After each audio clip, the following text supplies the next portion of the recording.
হচ্ছে অক্সিমরন। এই অক্সিমরন বিষয়টা কি, এটি নিয়ে আলোচনা করব।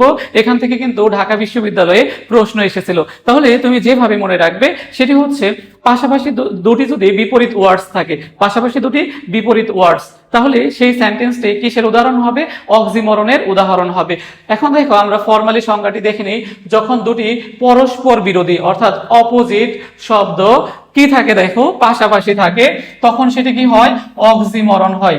তাহলে এভাবে মনে রাখো যে কোন একটা সেন্টেন্সের মধ্যে যদি পাশাপাশি দুটি বিপরীত ওয়ার্ডস বিদ্যমান থাকে, তখন সেই সেন্টেন্সটি কিসের উদাহরণ হয়? অক্সিমরনের উদাহরণ হয়। তাহলে এখানে দেখো যে আমরা এক্সাম্পল দেখে নেই। দেখো যে শি ইজ বিউটিফুলি আগলি। তাহলে দেখো বিউটিফুলি অর্থ হচ্ছে সুন্দরভাবে, আগলি মানে কি দেখো কুৎসিত। তাহলে সুন্দর আর দেখো কুৎসিত পরস্পর দুটি দেখো যে বিপরীত ওয়ার্ডস, তাহলে এই সেন্টেন্সটি কিসের উদাহরণ?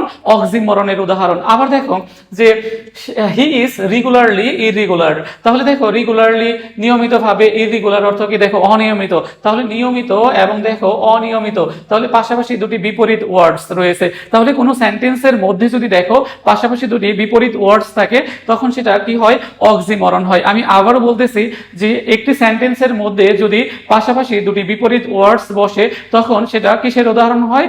অক্সিমরনের উদাহরণ হয়। দেখো ঢাকা বিশ্ববিদ্যালয়ে যে প্রশ্নটি এসেছিল, দেখো যে a terrible beauty is born in this is an example of, তাহলে a terrible beauty is born, this is an example of paradox, oxymoron, hyperbole, metaphor. তাহলে দেখো টেরিবল অর্থ কি?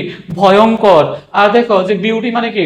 সুন্দর। তাহলে দেখো ভয়ঙ্কর এবং সুন্দর এই যে দুটি ওয়ার্ডস রয়েছে, এটা কিন্তু পরস্পর দেখো যে পরস্পর বিরোধী ওয়ার্ডস, এবং দেখো এটা অপোজিট ওয়ার্ড, বিপরীত শব্দ। তাহলে এটা এই সেন্টেন্সটা দেখো যে কিসের উদাহরণ হবে? অক্সিমরনের উদাহরণ হবে। তাহলে তোমরা যারা অ্যাডমিশন টেস্ট দিবে তাদের জন্য কিন্তু ফিগার অফ স্পিচের এই টার্মস গুলা খুবই গুরুত্বপূর্ণ। Simile, metaphor, personification, hyperbole, oxymoron. তাহলে আজকের ভিডিওতে আমরা যে বিষয়টা শিখে নিলাম সেটি হচ্ছে অক্সিমরন। কোন সেন্টেন্সের মধ্যে যদি পরস্পর দুটি বিপরীত ওয়ার্ডস থাকে, তাহলে কিন্তু সেই সেন্টেন্সটি কিসের উদাহরণ হবে? তোমার অক্সিমরনের উদাহরণ হবে। তাহলে শি ইজ বিউটিফুলি আগলি, তাহলে দেখো এই যে পরস্পর দুটি বিপরীত ওয়ার্ডস। আবার দেখো হি ইজ রেগুলারলি ইররেগুলার, তাহলে এখানেও দেখো দুটি বিপরীত ওয়ার্ডস। এবং দেখো যে a terrible beauty is born, this is an example of, তাহলে ওইটা কিন্তু কি হবে? অক্সিমরন। কারণ টেরিবল অর্থ কি তোমরা জানো? ভয়ঙ্কর। আর দেখো যে বিউটি মানে কি? সুন্দর। তাহলে পরস্পর বিরোধী দুটি ওয়ার্ডস রয়েছে, তাহলে এটা কিসের উদাহরণ? অক্সিমরনের উদাহরণ। তোমরা যারা বিশ্ববিদ্যালয়ে পরীক্ষা দিবে, তোমরা কিন্তু অবশ্যই এই টার্মস গুলা খুব ভালো করে মাথায় রাখবে, তা না হলে কিন্তু তুমি ভালো করতে পারবে না অ্যাডমিশন টেস্টে।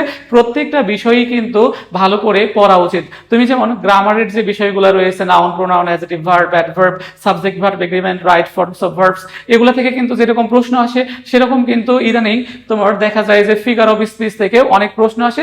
তোমরা এই ধরনের প্রশ্ন ফেস করলে উত্তর করতে পারো না, কারণ দেখা যায় যে লিটারেচার যেটা যে পোর্শনটা রয়েছে, তোমরা এগুলা কুইট করো, তোমরা হচ্ছে দেখা যায় গ্রামার নিয়েই পড়ে থাকো। এখান থেকে কিন্তু দেখো যে 6-7টা টার্মস যদি তুমি জানো, একদম সহজ বিষয়, তুমি কিন্তু ইজিলি 1-2 মার্কস কি করতে পারবে? ক্যারি করতে পারবে অ্যাডমিশন টেস্টে। আর এই 1-2 মার্কস কিন্তু তোমাকে অনেক আগিয়ে রাখবে অন্যদের থেকে। সো মনোযোগ দিয়ে এই বিষয়গুলো দেখো, পড়ে রাখো। আশা করি তোমার পরীক্ষায় আসলে তুমি ইজিলি উত্তর করতে পারবে।